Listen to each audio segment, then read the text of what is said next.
Hey Trey, before the game, when we talked, you said that you felt refreshed, and it certainly looked that way. So, did that break really energize you after all? I guess, I feel good. I feel like this year my body's felt, as good as it has in a long time. Last few years, in years past, you play banged up, but this year's been pretty good. So I felt pretty good body-wise, but yeah, having a few days off, I think, like I told you, mentally and physically just helps a little bit and help you hit the reset button real quick and then get right back to it. So yeah, I feel good. The double play in the sixth, started by Gavin Muggs. He was shaded up the middle. How difficult of a play was that to turn? Yeah, it's a tough one. He's got to kind of make that 360, and I'm coming out across the back, so he's got to make a good throw to me as well. And a lot has to go right to make that play. But he's a good infielder. He puts his work in every day early, and he's athletic enough to make those plays too. So it was a good play by him, and we got the job done. Go to the back left corner. Hey, Trey, I know you're making a lot of adjustments for your swing late in the year. Do you feel like something clicked at all for you in that last game of the regular season? Yeah, I think a lot of it was timing and being able to, I thought I was on time and I wasn't, and then when I'm late, I try to make up for it, and a lot of bad habits, and just being earlier and on time cleans up a lot of things. So just keep talking it over with, the hitting coaches and some of my teammates and whatnot, and I think it just kind of comes down to timing, and that's kind of the small adjustment I've made, his last 6 at-bats or so, along with some other things, but I think it's mostly just being on time for 95 plus and adjusting everything else. Go to the second row here on the left. Alex, obviously a big outing for you tonight out of the bullpen. Just what was working for you out there? I felt like I was able to get ahead.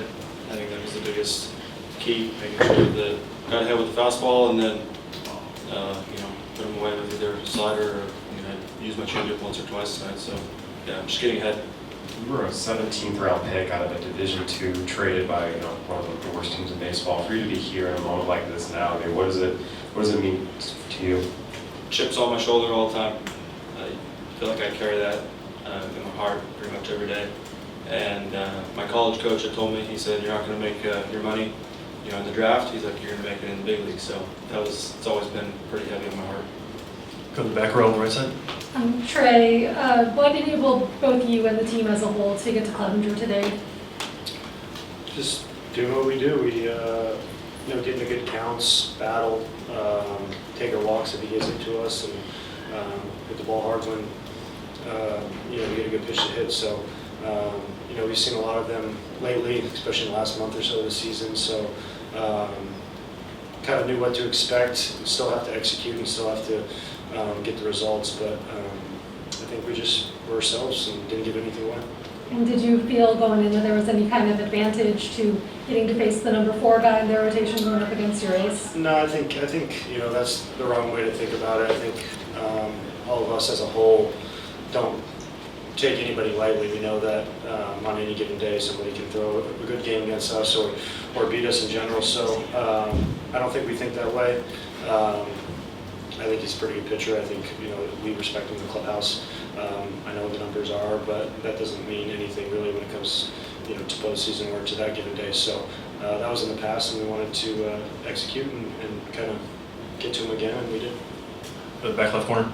Hey, for Trey, this is a 5 games, not 7. How crucial is it? How critical to get the first one in a short series? Yeah, I mean, everyone wants to talk about that all the time.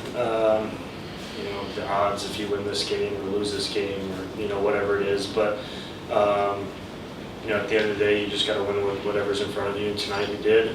Tomorrow's got a whole other challenge, and they're not going to give up. You saw tonight they battled back and had some good at bats and pitched well late in the game too. So it's not going to be easy, but it's good to get the first one, and we'll find out tomorrow. Go on the right side here. Straight, how weird did the weather get, and how strong was that wind, and at what point did it change? Yeah, I mean, it wasn't too bad. I think the one ball to Trace in left field, I think Manny hit, was kind of wild. And it kind of came quick, and then it kind of settled down a little bit in the 9th inning too. So that's something you got to look out for. It was definitely different. We haven't really had that all year, but I think last year in the postseason against the Giants, we had one of those games where it was crazy windy and it was kind of weird. So can never count anything out, I guess. Go to the front left. Hey Trey, you guys don't take anything for granted, no matter how far you're ahead, but what did it do for the attitude in the dugout when people are left in the third?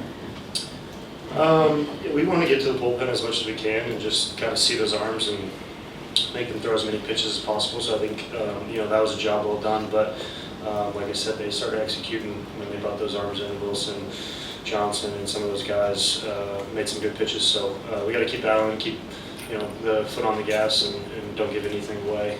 I don't think we necessarily did. I think we did a good job, taking our bats and grounding them out. But that's why every run counts, because you don't know what's going to happen later in the game. You don't know how it's going to go. So keep pushing and don't give anything away. We'll take a last question for Trey and then a few more for Alex.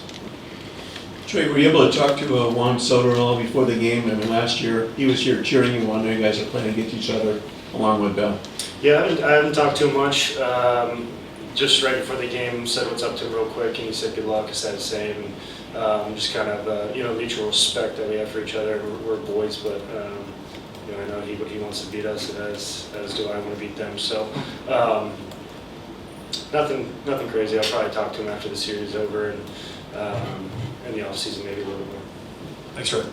Anything else for Alex? Go to the back row. Alex, what was your rooting interest as a kid, and do you have any diehard Padre fans? Say that one more time in the first part. What was your rooting interest growing up? My dad's actually, he's a Yankee fan. So that's a whole different conversation. But obviously, being from San Diego, I understand the question. And I got a lot of friends and stuff that they're not too happy with me, but I think it's all right. I think they understand, and man, it's been a lot of fun. Anything else for Alex? I'll take one. Take our last question up front. Thank you. Alex, when you talk about fitting into this team, what is it about this clubhouse that players like you and other players, even like Trace that came in, why do you fit so well in that clubhouse, do you think? I think the biggest thing is to be yourself, and that we embrace that around here. I mean, we have a bunch of different characters on the team, and I think that nothing that you do, right, is ever frowned upon, that we take our work seriously.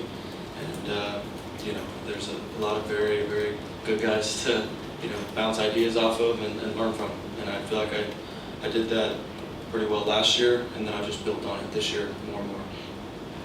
Thanks, Alex. Thank you. Thank you, guys.